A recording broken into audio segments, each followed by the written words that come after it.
In this video, we will learn about some magic tips using Teams while taking our online classes.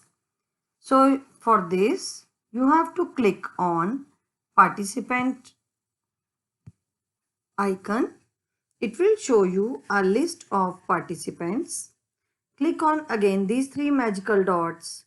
Friends, these are kind of magical dots to find out the options. Somewhere it is horizontal, somewhere it is vertical. So click on these three dots. The first option shows this is a new option added to Teams. Don't allow attendees to unmute.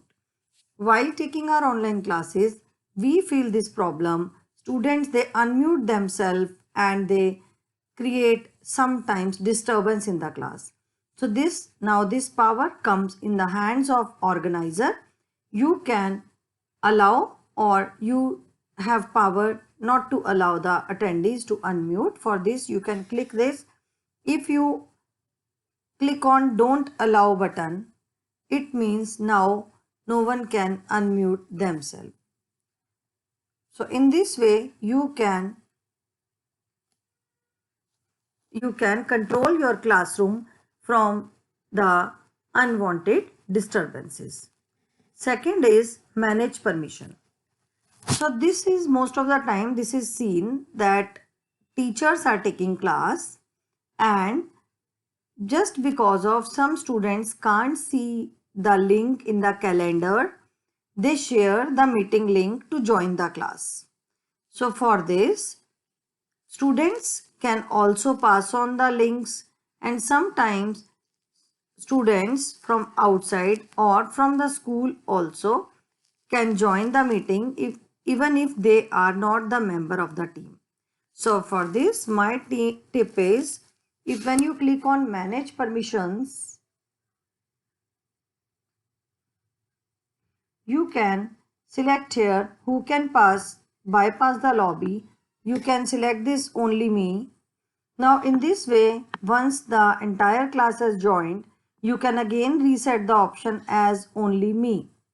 When you have this only me option, it will prevent you from many situations such as starting the class before time. So when you have this option on while setting your meeting, only you can start your class. When you enter in the class, just allow people in my organization to enter so that students can join the class on time.